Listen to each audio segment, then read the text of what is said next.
Welcome back to Wild Speculations. I'm Daniel. I'm Scott. This week we talk about Campaign 2, Episode 71, Family Gathering. Yes. Real quick at the start, I just want to point out Sam's flash this week said, lost dog, in parentheses, answers to yarn ball, loves snuggles, do not approach, 5 gold reward, send a magic message to Jester, 25 words or less. Huh. I didn't catch that. And I think we might be having some technical difficulties. Why don't you start us off? All right. I will make sure. So we start off right where we left off, and that's with Dyren showing up, and it's a bit of a discussion about where to meet first of all, and completely blow off the war room because war room. What is it good for? Yeah, absolutely nothing. And we learned that all conversations are hot tub appropriate. Thanks, Snoopy. Thank you, Snoopy. But they discuss for a while, and then they go up to Bo and Jester's room. And I was wrong.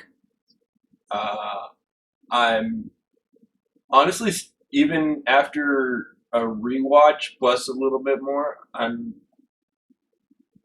still surprised that it didn't happen.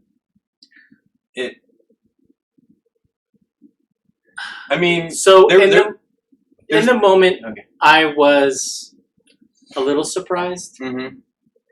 But as the episode went on, and there was a key piece of dialogue that explained why she didn't come in and start kicking ass. The reevaluating the prejudices? No. Okay. It was much later. Okay. Around the breakfast table. And what was it? When she threatened to prosecute them all. Oh. Because when Matt was giving that piece of dialogue, he prefaced it by saying, if I find out you've told any lies to Bo, or you get in the Cobalt Soul's way, you'll be prosecuted. Right. So that right there is the specific reason why she didn't come in and start kicking Bo's ass. She doesn't believe Bo is a willing participant in whatever shenanigans they may be doing against the Empire.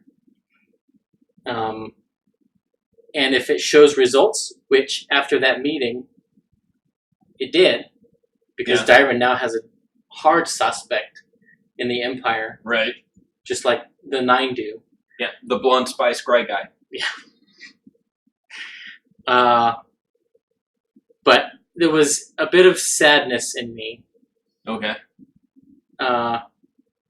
After the confrontation with Dyren. Other than it would have been hilarious. I was a little sad we didn't get to see some, pop. Yeah. Key point spending, tell me the truth. Kind of a thing. Which is what I was expecting. Yeah. But it seems that 4 episodes of Dungeon Crawl killed the narrative flow for the players and Matt. Yeah, okay. Because there was major confusion over whether or not Dyren knew Caduceus or not. Yeah. Or had met him. I think Taliesin knew that he had, but to sort of cover everyone else, he played up to Caduceus' 9 intelligence. Yeah. He's like, I don't remember. Which, it's valid. In defense of him, it's valid for his 9 intelligence, but also, he only had that one encounter in the woodshed. Yeah. That was all of maybe 15 or 20 minutes. Yeah, if that. Yeah. So... and I like how when, in the room with Jester and Buzz, she's talking about remembering the names, like Molly Mock, and that's it. Yeah. Yeah. A lot of, well, not a lot, but 2 direct references to Molly Mock, and no reaction from the players about it, either in character or out of character. It was that one, and then at the end when they get the gift box, there was something. No. Marisha Bo did have a reaction. After it had been mentioned multiple times. Yeah, that's true. Like the first 2 or 3 times in that scene that he was mentioned, everyone's like, "Oh, okay." Yeah.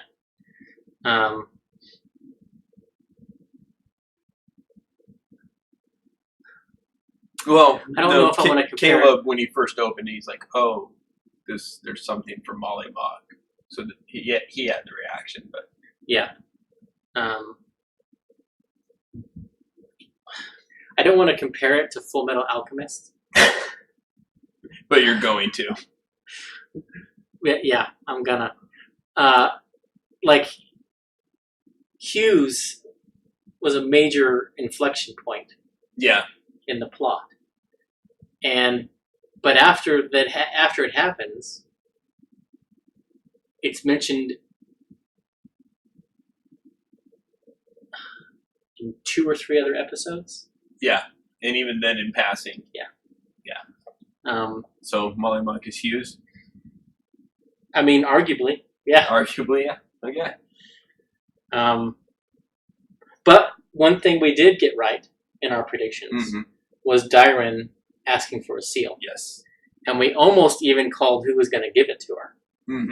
Because we had settled on Jester being the most likely of the 9 to give up their seal, with Ford being a close second. And Jester's the one that pulled the seal out, but then they lied and said, we only have the 1. Yeah.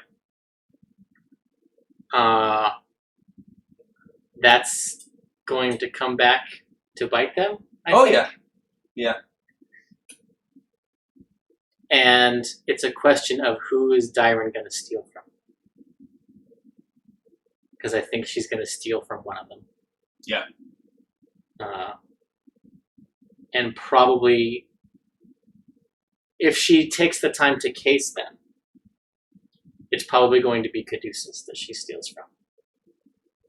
Okay. Because Caduceus never brings it out. Other members of the 9 always do the talking.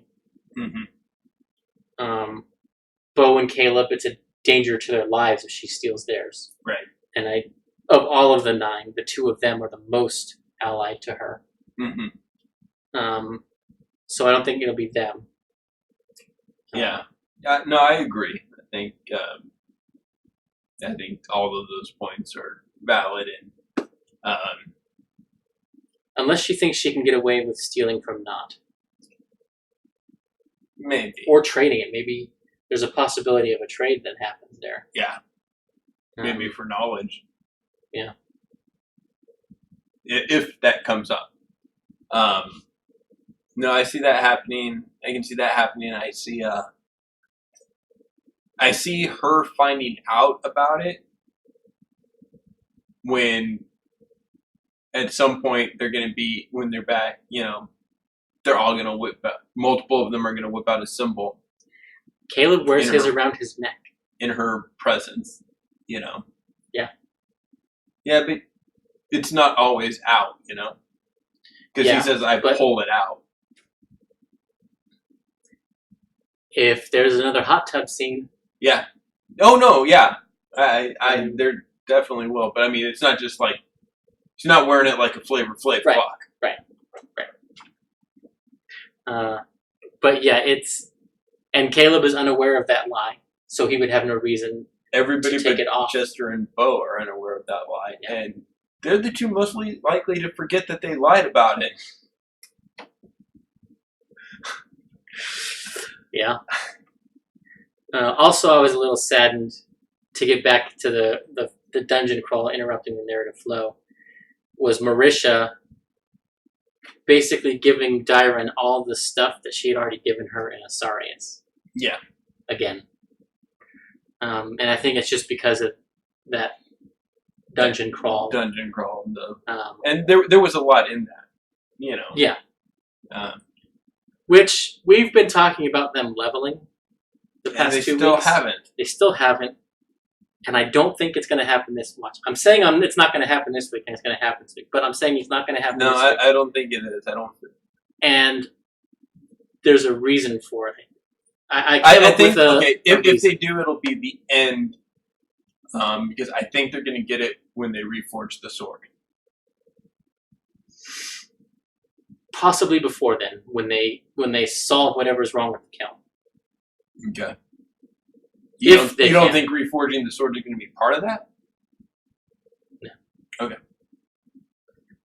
In fact, I don't think they can reforge the sword. Okay. None of them have smith tools proficient. That's true. It may be a kiln, but that doesn't mean it's a forge. That's true. So the infrastructure might not be there. Matt has already told them they have to go to the Uthadurnians. They have referenced it as forge before. Yeah. I'm not saying it's not a forge, because it was a gift to Moradin. But, yeah. We don't have any indication. Yeah. But Matt has specified that the Uthadurnians made it. Yeah, and that's true. The Uthadurnians are probably the ones that are going to need to fix it. Yeah. So they may get to the kiln and find out what's happening there, and then move forward somehow with that, solve whatever problem they have. Maybe Matt levels them then. Okay. But there are the reasons I came up with why it hasn't happened yet. Okay. Arguably, they have not completed anything. Yes. They haven't completed any quests at all. They haven't brought to a narrative close any plot threads. Mm-hmm. And we were basing our episode count on the traditional flow of this campaign, which is 4 to 8 episodes, and then a level. And I think basically in Matt's head, he's counting those 4 dungeon crawl episodes as one. Okay. So it's a combination of those 2 factors that they haven't leveled up. And I think if Bo and the 9 had been a little more forthcoming in the discussion with Dyron and giving her the intel, which, if they want to solidify any relationship with Dyron, they need to not have Bo giving their debrief. Yeah. Because right now, and that's why that line from Dyron was important.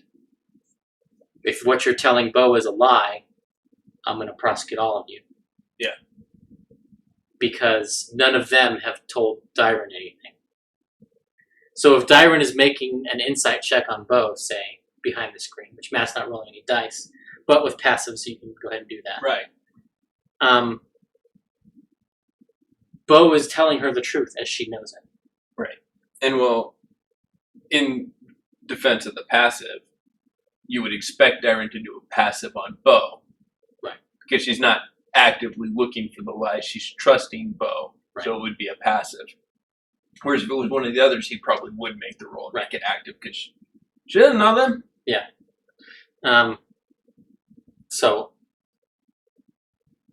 But if they had been a little more forthcoming or involved with Dyron and getting her infiltrated, that may have been enough also to lessen that, well, and to justify the level. Yeah. Because getting Dyron into the dynasty was sort of a big leftover from Asarius. Yeah.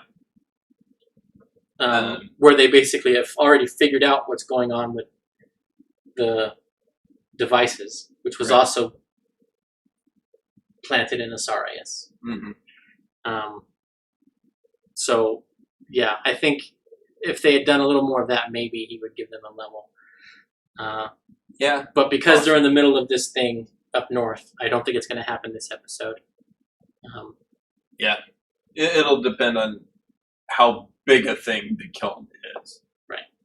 Well, and also 10th level is another big one, like 5th level. Yeah. And we went quite a ways. Yeah, we did go a and longer with 5th, yes. fifth. So yeah, they have the discussion. They stay up late talking, exchanging info, and then Bo specifically goes down early to let the rest of the 9 know that they have a guest. Yes. And we find a few things. Caduceus is not always as perceptive as he is. And I'm not saying that based on the can I make a perception check to see. It's the should have been an insight on the you're feeling peckish. An extra serving. Yeah. We found out they're willing to feed Dyron months old bacon. Well, we don't know how old the bacon is. But okay, I'm basing it off of the last time bacon was mentioned. And they have been eating Caduceus' cooking since then, which has been specifically stated as vegan. Yeah. I had sort of a Gordon Ramsay moment during that portion of the episode. Where I was like, he's the worst kind of vegan. Which is, well, I'm eating vegan, so you have to eat vegan. Yeah. That's basically Caduceus. And he is so against serving meat, he will not let them use his utensils to prepare the meat. Yeah. So that irked me a little bit. Yet he'll drink people's tea. They're plants by that point. But yeah, exactly. That irked me a little bit, and I was like, okay. I think in some ways, Taliesin has been looking for a habit of Caduceus's that will get on people's nerves. Okay. Because Taliesin enjoys elements of assholes in his characters. Oh yeah. I mean, who doesn't? And I think that is what he has chosen for Caduceus. Okay. Is the veganism. Is, I'm not making you meat. You will not cook meat on my things. So I have a feeling that's where that's coming from. Okay. And it may or may not bear fruit. It may just be sidelines here and there. Right. Until someone asks, wait, how long has it been since you've made meat? And it may be Sam. Yeah. That does this. Until that happens, I don't think it will. I don't think it's gonna be that thing. Unless Taliesin makes more of a point of it instead of just doing the asides. Yeah. That kind of thing. And I think he was laying the seeds for that possibility in this episode. Because Caduceus was the one ordering everything. Yeah. He ordered the food. Right. And he did a little bit of this on the ocean. And we didn't really talk about it then because we didn't really notice it then. Right. But now I've definitely, in this episode, I picked up on it. Well, yeah. On the ocean, that's where they got the bacon they last had mentioned. Was on that island. Yeah. And it's because they were eating at places as well. He was just cooking while they were on the ship. Right. And that's the last time they were on that island where he first, asked someone about he asked the one Smith girl, and she, traded the information for a hug. Yeah. It was there they had the sweet rolls and the bacon and not Jester got her honey. Yep. And that's when last they talked about bacon. Yeah. Fast forward to now, I've still got some bacon left over. Although I think in game that is that would have been like 6 weeks. Yeah. In game, something like that. Something like that. Yeah, I was gonna say 4 to 6 weeks. So this is old bacon. Yeah.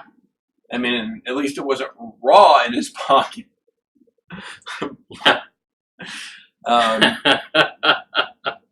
Can you imagine if Matt had realized that and not pulls out a month old, already cooked, dried, crumbly bacon? Drip of bacon, yeah. To get to the elf. Here, elf, eat this goblin garbage. We warmed it up for you.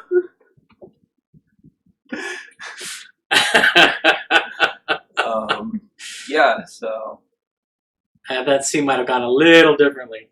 I think there's the argument that they've probably eaten out a couple of times and gotten some bacon, but there's also the argument, well, yes, but also no, because every time they've talked about mealtime, Caduceus is the one making it. I'll whip some stuff up for us. Mm-hmm.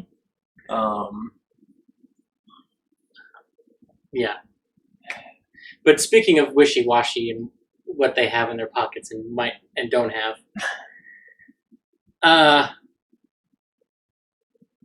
Matt said that he was going to be more of a stickler for components this campaign. And with Jester, that was the first major. Yeah. Okay. Because she said, I'm using the crystals. Yeah. From the geode that they found, the massive geode. Yeah. And we talked about in that episode, are those really worth 1,000 gold pieces? Yeah. Because that's what this focus is supposed to be worth for Scry. But okay. But Caleb, in the first episode that he cast teleportation, the return to Rosanna, he talked about taking out his piece of jade that he has and using that as part of the spell. And Matt basically was like, you drop it in like a coin and it activates the circle. And I kind of laughed at that just because the imagery is funny. But it also kind of saddened me because, and this is also why I didn't bust their balls about it in that episode, right? And why I'm not really busting their balls on this one. But Bo has the jewelry kit. She's proficient with the jeweler's kit. She could make Caleb these chalks. Yeah. Like, he has the gemstones. And the transmutation, the teleportation spell doesn't specify what kind of gems. Just that the chalk has to be fortified with the gemstone dust. Right. So I just kind of wish that they would mention that. Yeah. And that's why I'm not busting your balls particularly about this. Just I wanted to mention it because Liam was at least in his lawful nature, D&D Beyond president, mentioned later, can we just say that I stopped and got the components? Yeah. And Matt's like, yeah, that's fine. Yeah. So he's cognizant of it. So I give him credit for that. But it was just like, but yeah, it's just an opportunity for Bo to get this thing that she's mentioned 3 times, maybe? Yeah. Use out of. Yeah. And also the fact that, like, when they knew that gems were potentially on the pay day, they got excited.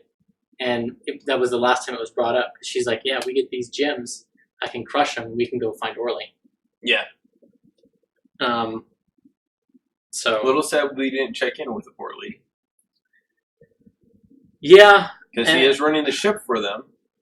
Could have been here's what I've made you. Yeah, and I didn't think we were going to see Orly. Yeah, I didn't really think we were, but now that you mention, I'm like, oh, they should have checked in with Orly. Yeah, and like they joked with Yeza that he could go to sea with them if he wanted. But I don't know.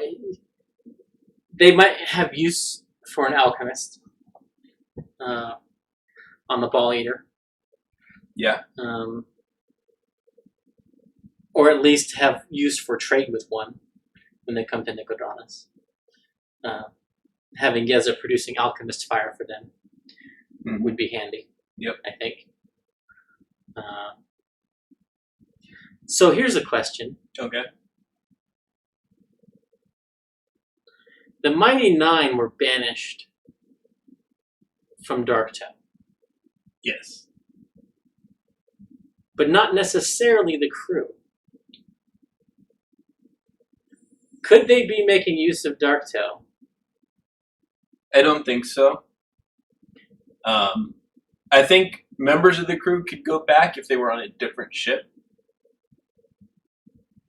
Yeah. I think arriving on the Ball Eater gets them shot at. Agreed. Yeah, so anyway, we also have one of the best lines of the night when Dyron is being sarcastic and Caduceus doesn't pick up on it. This is the positivity I've been waiting for, and see, this is what we need. Yeah. I was laughing pretty good at that one. Yeah, Taliesin for me was in contention for MVP for those kind of asides that he did. Yeah. Jester was heavy on the assists. But yeah, I think this episode has to go to Marisha. Definitely. But they get to Nicodranas. Yes, the Orlando of Exandria. Yeah. They didn't message Yusa beforehand. Nope. To let him know they were coming. Which was hilarious. They did think about it before they met with him. Yes. But after they were already in his house. Interesting thing also, and I think this is a common problem for spellcasters as they gain in levels. They forget about their cantrips. Yeah. Caleb didn't have to yell at all. It's true. He has message. Yeah. He could have just messaged Yusa.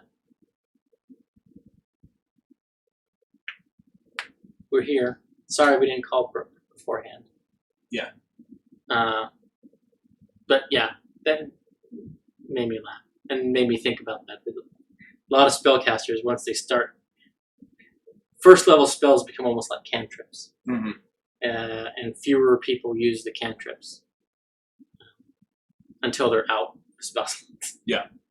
Until it's all they got left to fall back on. Yeah. And arguably some of the cantrips actually are better damage output than first level spells once you get in the higher tiers. Yeah. But Yusa tells them news from the Empire from his perspective. Yeah. We got some of it from Dyron's perspective. And interesting that Dyron didn't know, or at least didn't tell them about the rifts. Yeah. Now, I don't know if that's because Matt had certain things he wanted to check off the list with the interaction with Dyron, and he had that in his notes as news to give them. And then they had passed the Dyron thing, and he's like, well, crap, they should know this. And so Yusa's the one that told him? I don't think that happened. Okay. And the reason why is two reasons. One, here's what you learned from Dyran, da da da da da da da. And then two, if he had wanted them to know it from her, when they said, oh, and the rifts, da da da da. Oh yes, we've had those in the Empire too. It's true. I think that it's a possibility Dyran doesn't know about those yet. Well, 'Cause we don't know arguably, that the 25 words once a week that she has with Right. her contact back there. That's not vital to her mission. Correct. Why send that to her now? Correct. Yeah. So the fact that there was this crushing defeat of the military is relevant to Dyran's mission. Right. Because, hey, this is probably the effect of that spy you're looking for. Yep. And which is why Merge was like, hey, I think it's us that she's looking for. Yeah. But yeah, I think we didn't find out from Dyran. I think that was a Yusa thing. That's fair. He had that marked down. Oh, when they get there, because he knew they were going, they were talking about going that way. They can find it out through him. Right. And that's something that he would be involved in the monitoring of. Yes. Presumably. Again, we mentioned this the first time they met with Yusa, and I have to mention it again this time again, because, again, I got a huge Mordenkainen vibe from Yusa. See, I'm still getting the magician Humphrey from the Xanth books vibe off of him. Well, the reason I singled out Mordenkainen is specifically in the exchange over the dragon. And she's like, well, technically we killed it, so it's our horde. Right. Well, technically that was someone's property. And yeah, and you arguably killed this creature that was, in service to somebody and endangered. Yeah. A majestic being of power. Kind of a thing, which is kind of the way... Well, technically we didn't kill it. Yeah. Which is arguably potentially the way that Mordenkainen might see that. Yeah, that's true. Yeah, so that's why I got the super powerful neutral vibe. And also when when he is seemingly joking in a joking way about Caleb's, well, which side is your side? Yeah. But Caleb's like, well, we're trying to remain somewhat neutral. And he's like, yeah, me too, but I do it by staying back. Yeah. Which is, again, that true neutral kind of stance. Definitely. And I think he's not, you said involved with the monitoring of it. I think it's more of that he probably exchanges information because he's interested in magical stuff in circles, and he's probably heard it through those circles rather than him actively monitoring, what's happening in the Empire. Yeah. Oh, I know some guys in the Empire, they mentioned that because that's something, Yeah. And maybe because he does, when they asked him, well, what's your source for that? He's like, well, town criers and the people I talk to. Yeah. Which, goes into someone in the Cerberus Assembly that he has contact with regularly. Yeah. Is probably who told him this. Which they haven't asked about. And I don't know if Yusa would tell them. Yeah. Probably not. However, if they were to ask Yusa, like if they asked him who are your friends in the Cerberus Assembly, and Yusa refused to tell them, like, okay, well look, we are going back into the Empire. It would be nice if you could reach out to those people and tell them to reach out to us so that we can work with them because we have this thing to do. They aren't going to do that. No, I don't think so either. Even as much as Matt has been piling on, go back to the Empire, go back to the Empire, just like a flashing neon light sign. Yeah. Go back. I'm saying that more than that they're not going to willingly deal with the Cerberus Academy. They're not going to say, hey, reach out to your friend in this and have him meet us. They're going to vet anyone that they talk to from that. Because of Caleb's background. Well, Caleb just knows the people not to talk to. Yeah. And if, you reach out to your people, have them reach out to us. Oh, wait, that ends up being one of the people we don't talk to. He's not going to do it unless he knows who it is. Well, then they would know that Yuza is not trustworthy. In the sense that he's a potential leak of information for for Caleb. But yeah, it was interesting. We got assassinations in Zadash, and we've had abyssal incursions. Mm-hmm. Now the Mighty Nine believe that the abyssal incursions are not Kryn, but they seem to believe that the assassinations are. Right? Do you? I believe they're supposed to look like they are. Okay. I'm getting the feeling that both sides are getting played against each other by the blood war. Yes. And the thing that hit me was it's getting hard to tell who's a traitor, who's just a traitor, and who's a demon.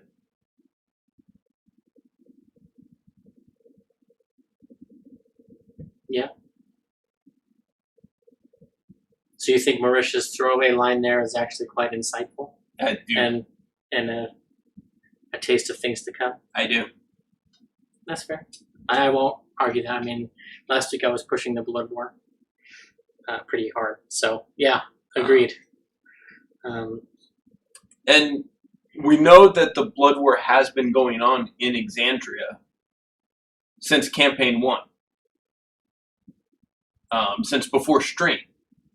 Because in the epic Once Upon an Epic Adventure, when they talk about freeing Uriel and the demon that had them, talked about being part of the blood war. That action in Exandria was part of the blood war. So was it a demon or was it a devil? I thought it was a demon. It might have been a devil. Either way, he mentioned the blood war. Yeah. So ever since 20 plus however long the Vox Machina had been adventuring, 25, 30, 35 years, the blood war has been actively doing things in Exandria. Yeah. And I'm thinking now that part of Matt's throwaway, well, not really throwaway, but comment between campaigns that the Mighty Nine will have to deal with the fallout of things that Vox Machina did and or didn't do. Yeah. Is the Blood Wars part of that? Well, and Kavarn may have also been part of that because it was the Horn of Orcus that he had. Yeah. Or it had. Exactly. Yeah.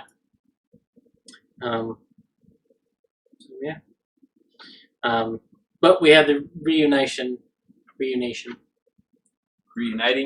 of Knot and her son. Yes. And the best divorce simulator ever. Which made me laugh and stopped me from crying. Because that was a rough scene, and I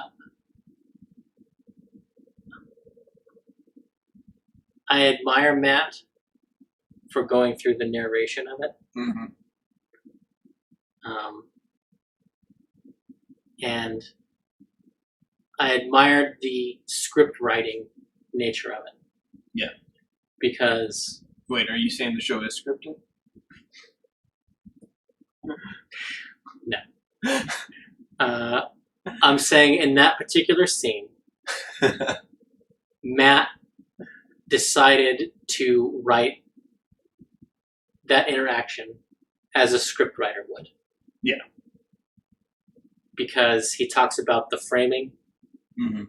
Essentially, Matt was giving us the framing of the shot of Luke. He was narrating it as a writer would narrate. Yeah. And Yeah, it sounded like this interior Marion's quarters, and then that's the block of text. Yeah. Before the dialogue starts. Mm-hmm. And the stage direction of Luke running up and jumping into definitely. Yeah, that was a really beautiful moment, and but we do go through, from the eating the vegetables to the crossbow to the dog to just that. Let me get you stuff because I've been an absentee parent. Yeah. Also, felt that. Yeah. But the question that Knott has been trying not to think about was finally confronted. Yes. In this episode, and that was, does she stay? Can she go? And yes. And I was wrong for the reason, but I was right in the final decision. Yeah, well, I think it's a super long shot that Knott doesn't go with the Mighty Nine. Yeah. That she stays with them. Yeah, I mean, but yeah, and she says it's not real. Yeah. I can't keep casting this spell. Yeah, I've only got X uses, Yeah. There are hats of disguise, Sam. You had one last campaign. Yeah, but even then, I mean, that's no way to live. Right. And Sam, I don't think he wrote that monologue that he gave. No, I think. But I think he has been stewing on that. Yes. 5 weeks, at least.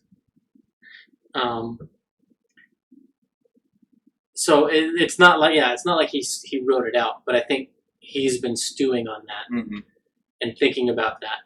And when she says, you have to feel comfortable in your own skin. Yeah. It's like, yeah, they might accept me, and that's great. And it's great that you guys don't think of me as some monster. Right. But I still think of me as some monster. Yeah. Yeah. I am not me. And I think it was interesting that, and it makes sense, but she only knows of reincarnating. So she thinks she has to die to come back as Beth. Yeah. So I think that was a change in the moment. Okay. I think that was a result of the dice. And it not being simply stated that Caleb knows about true polymorph. She started talking about that, about the killing and stuff, when she was asking him. When she was asking him, she was like, I want you to become powerful enough to be able to kill me and bring me back as Beth. And he's like, well, and then he's like, do I know of other ways? Roll the dice. And then the play after that with I don't know if there's, if I can do that, and we'll try. I'll definitely try, is what prompted. But no, in Knott's view, she has to die to come back as Beth. And she wants Caleb to kill her with fire. And I think that's a thing. I think that's part of her psychosis, because to become the goblin, she died by water. What's the opposite element to water? Fire. So to reverse the process. She needs to die by fire. And I think that's what's going through Knott's mind. That's interesting. And that's why she didn't say, you'll be strong enough to kill me. She said, you'll be strong enough to kill me with fire. Yeah, but he's been able to do that for a long time. Right. But not, and bring her back.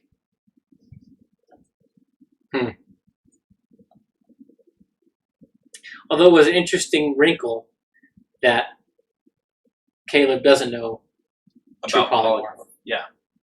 which I think is odd because he took polymorph as a spell. And he's a And- transmutation wizard. Yeah. So, And that's a transmutation skill. And Yeah. he's got a 20 intelligence. like, arguably, true polymorph is the pinnacle Yeah. of transmutation magic. I mean, at the very least, because he has polymorph, he should know that he just has to find a way to make that stick. Permanent, yeah. Maybe a more powerful version of the spell. Maybe another spell that will enhance this one. Yeah, and I think that interaction and making it come down to a die roll that he kind of arguably failed on, I think that took Liam out of it. Yeah. And there was some spinning of the wheels Yeah. trying to reestablish. I think Liam expected I should know about this. Yeah. Oh, okay, I'll roll. And Oh, crap, I and- got a bad roll. and to fix the verisimilitude, Matt said, "You're certain it can be done.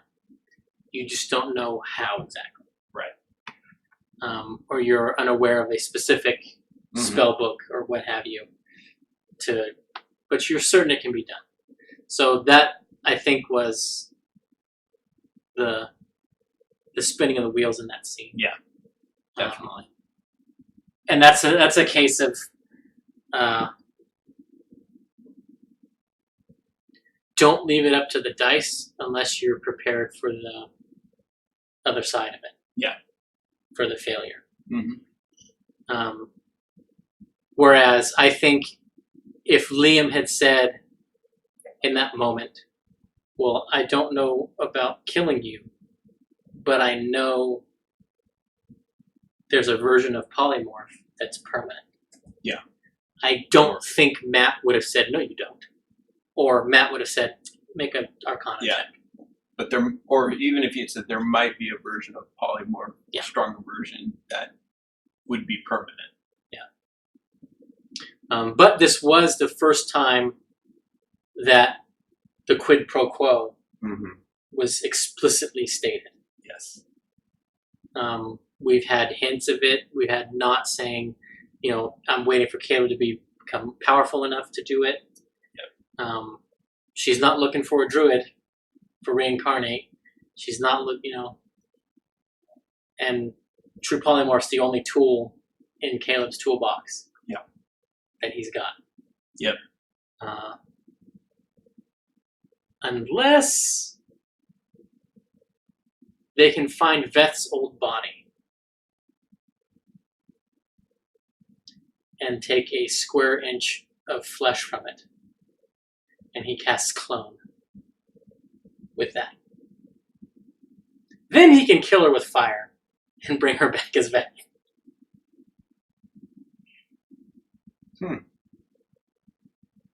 Okay. That's...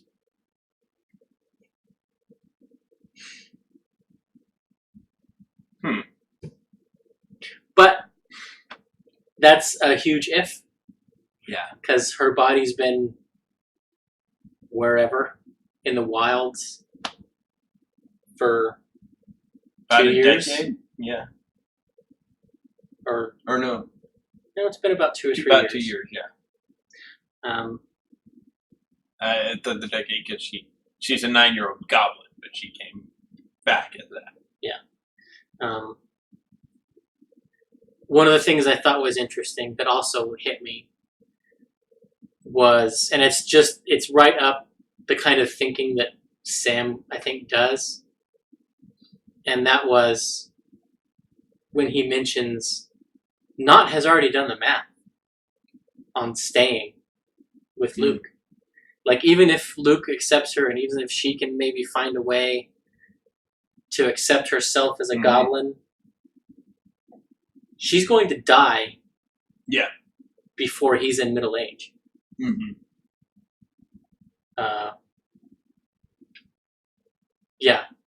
Like, even if nothing else goes wrong, she might live long enough to see his 25th year. And I think that was really rough. That's a rough bit of calculation. Yeah. That she had to do.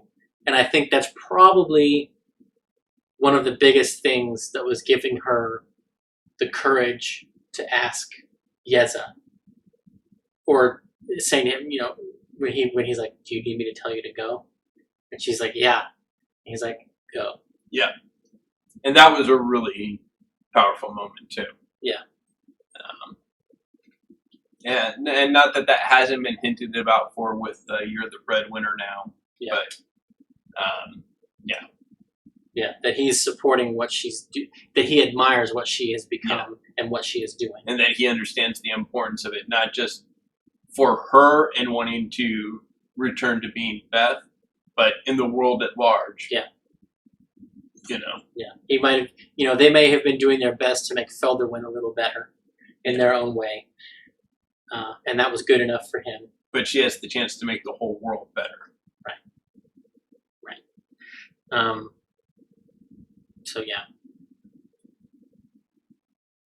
So, I am putting down the inactivity of Ford in this episode to being partially down to the remote connection. I think that was the most of it.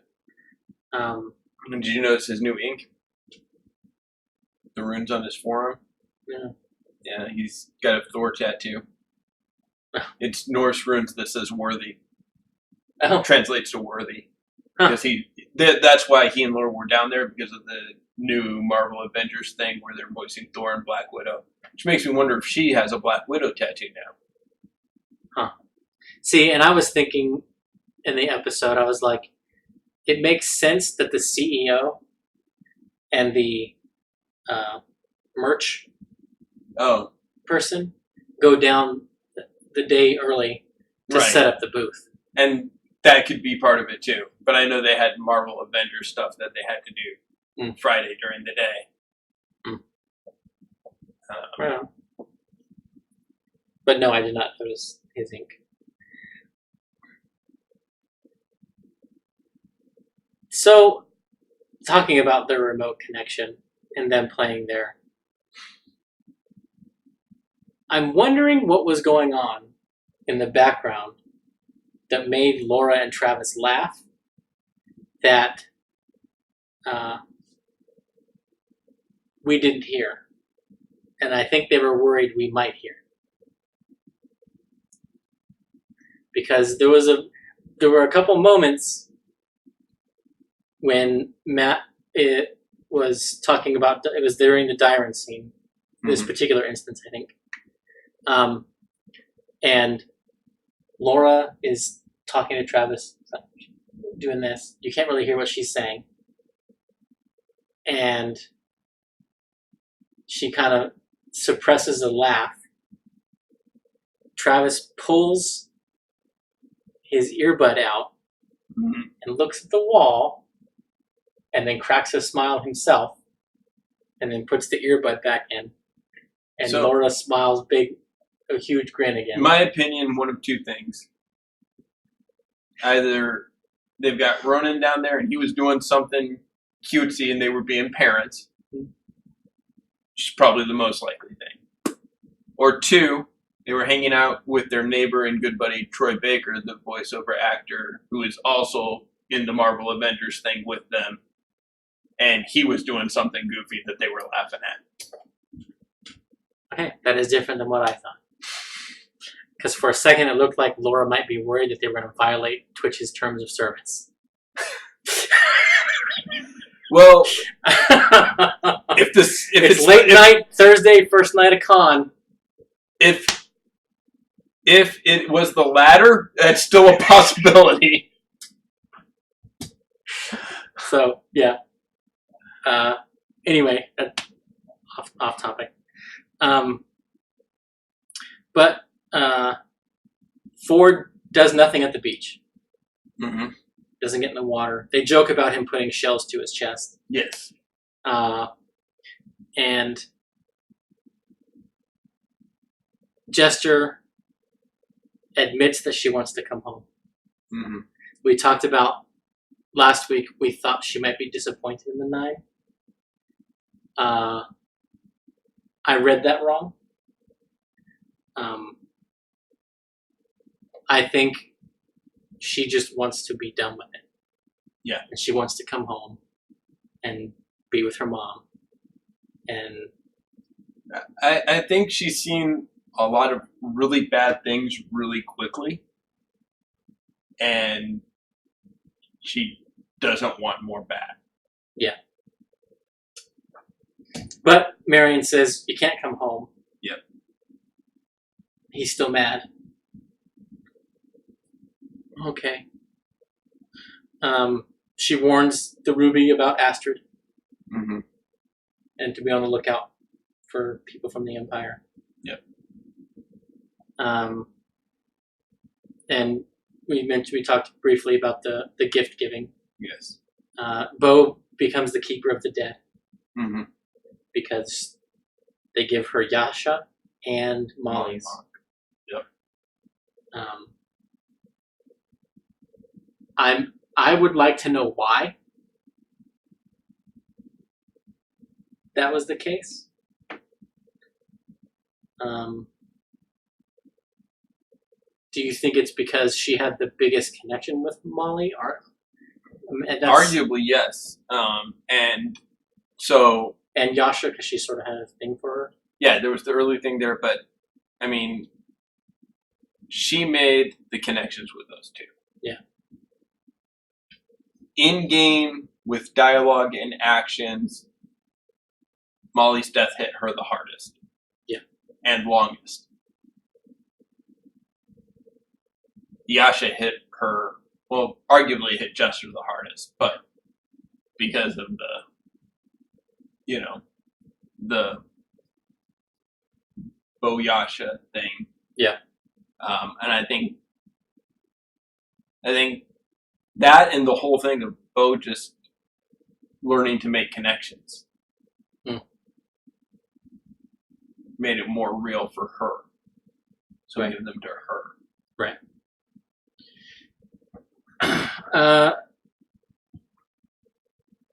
I think we got proof that Caduceus is not ready for teleportation-based travel.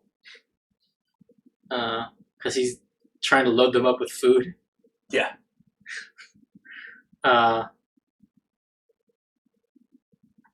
Which may or may not come in handy. Even as just giveaway. Yeah.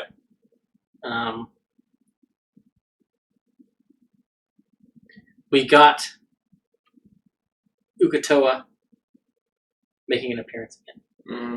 Return. Yes. Do you think that's because Ford uttered his name? Or because they went back to the coast? I think it was because they were on the coast. It Okay. was right before they left. Okay. I think it's because he said his name. And then they went back. Okay. Yeah, it could be a combo. But yeah. Any speculation on what they're going to find at the kiln? Stone. I don't. I don't really. I don't think Stone is going to be a Fearbolt. No, I don't think the other families are for both. Okay. I think there will be other odder races, Okay. but I don't think they'll all be for both. Interesting. Okay. I think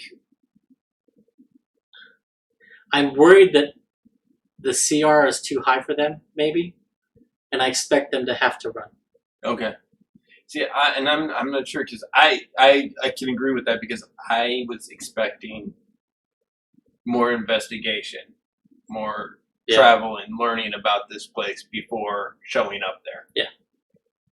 It's like in our Sunday night game where Alex expected us to go this way, and I was like, okay, teleport us to the fight. Yeah.